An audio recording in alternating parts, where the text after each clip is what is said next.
Hi, I'm Kerry and today I'm going to talk to you about NaNoWriMo and essentially my 2 top tips for getting you through it. National Novel Writing Month, NaNoWriMo. It takes over our lives as writers in November and we wouldn't have it any other way. Time really has flown because, believe it or not, we are past the halfway point. I have 25,000 words of a book that just didn't even exist in October. My first tip is actually to keep a journal. I had heard this a lot from lots of different writers and I kind of had one. I had a mobile that I would keep next to my bed, and when I had ideas I would type them in and then I'd sync it up and voila. But it wasn't really working for me. I wasn't really getting a feel for my ideas the next day. So what I did was I ransacked a bunch of boxes in the garage and I found this beauty. I think my muse is out to get me. I don't get much sleep. I go to bed, I lie there, and then an idea comes out of nowhere and I have to write it down. So I get my book and I start scribbling one line, one bullet point, that's it. But then it's 2, and then it's 3, and then it's a whole page, and then before you know it I've kind of somehow magically come up with the magic in my story, which is a really hard thing to do because magic is just so confusing.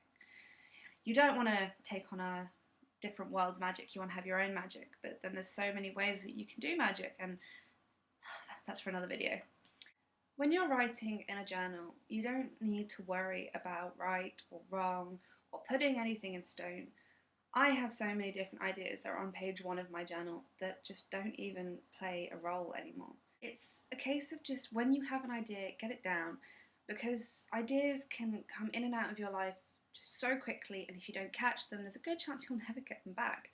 Sure, you'll get another idea, but it won't be exactly the same. So yeah, keep a journal by your bed, or wherever it is that you feel that you get your inspiration, but for me, it's bed, because that's when there's no TV, there's no books, there's no nothing. I'm trying to sleep, and my mind just goes off into the distance and comes up with loads of crazy ideas. Oh, scratching at your head thinking, what was that one that I had yesterday that I didn't write down? Don't let yourself curse yourself like that. Write it down. Get that journal. Okay, tip number 2, and this is a scary one. I don't know about you, but I'm very protective over my words.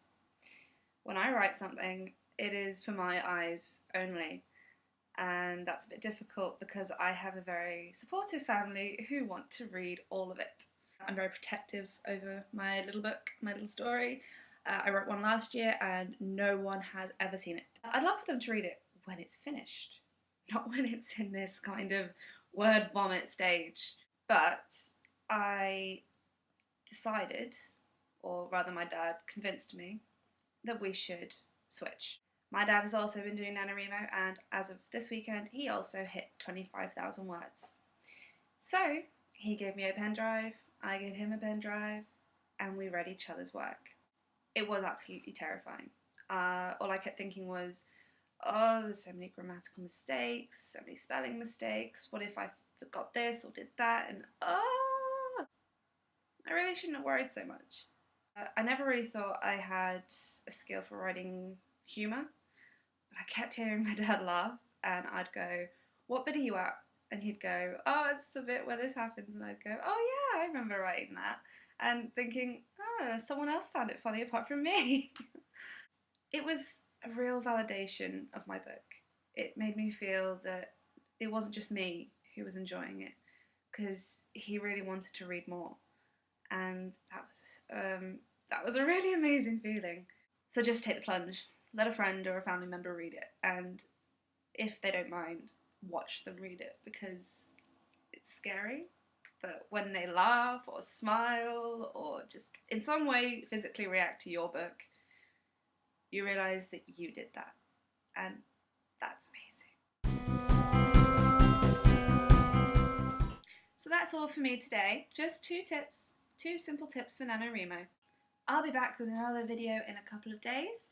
As for what that will be, I have a feeling it will be a book review because I'm racing through Angel Fire by Hannah Peach at the moment. I mentioned that book in my book haul, which was my first video, which you can find on my channel. If you're doing NaNoWriMo, please let me know how you're doing in the comments below. And if you could be so kind, I would absolutely love it if you would subscribe to my channel.